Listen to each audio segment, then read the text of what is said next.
ভাই অত বড় একটা প্লেয়ার থেকে আসলো দেখি আমার ফ্রেন্ড লিস্টে ওদিকে আছে এই যে রাব্বি ভাই এটার সাথে আমি চিন না যাই হ্যালো ভাই আপনারা দেখি ভাই আপনার গার্লফ্রেন্ড নিয়ে বসে রয়েছেন কেন আমার লাগে এডুলেন কিভাবে আরে ভাই কথা বলতে না বলতে কিক মার দিল দেখি তো আবার ইনভাইট দিয়েছে মনে হয় আমি আর ডিস্টার্ব করে কেন দেখতেছেন না আমি আমার গার্লফ্রেন্ড নিয়ে বসে আছি গ্রুপে। এই ছোটু ভাই তুমি বুঝলাম না তুমি গার্লফ্রেন্ড নিয়ে বসে রয়েছো তুমি আমার এড হয়েছে এটাই বুঝলাম আর কিক মারলো কেন আবার আবার দিমু এই তোমার গার্লফ্রেন্ড নিয়ে তুমি বসে রয়েছো তুমি কাস্টম করবো না কি বট শট মানে কিক মারতেছো কেন বারবার কিক মারতেছে কেন তোমার গার্লফ্রেন্ড কই থেকে আসে ভাই, কই থেকে আসছে? আরে আরে আরে ভাই কথা বলতে না বলতে আবারও আচ্ছা যাই হোক আমি আর ঢুকতেছি না আপাতত দেখি আবার ইনভাইট দিছে যাই হোক এই ভাই তুমি কাস্টম খেলবা কাস্টম তুমি যে খেলবা কাস্টম খেলবা তোমার লেভেল আচ্ছা ও দেখি আবার কি কি আমারে বারবার ইনভাইট দিছে আবারও ইনভাইট দিছে এই যে আমি গ্রুপে যাই নো ব্রা এগুলো কোত্থেকে আসে? কাস্টম নিয়ে কি লাইট অফ করে খেয়ে দিও।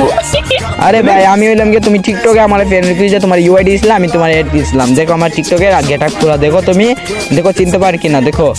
দেখো চিনতে পারছো গেটআপটা আমি এই যে এটা না পার্মানেন্ট গেটআপ দেখাইতেছি দেখো এটা চিনতে পারছো না তুমি কারে কিক মারছো তুমি তো আমার পায়ের সাইডটা এড দিছো মানে আপনি আমি বললাম মজা করছি। ভাই এইভাবে কেউ মজা করে ভাই যাও যাও তোমার আমি এর ফ্রেন্ড লিস্টে সত্যি বিগ ফ্যান ভাই, আমি আপনার অনেক বড় একটা ফ্যান ভাইয়া। ভাইয়া তাই আমরা একটা মজা করছি, এটা একটা লাইক মজা করছি। কে যে সব বুঝলো এগুলো ফ্রেন্ড লিস্টের যোগ্য হয় না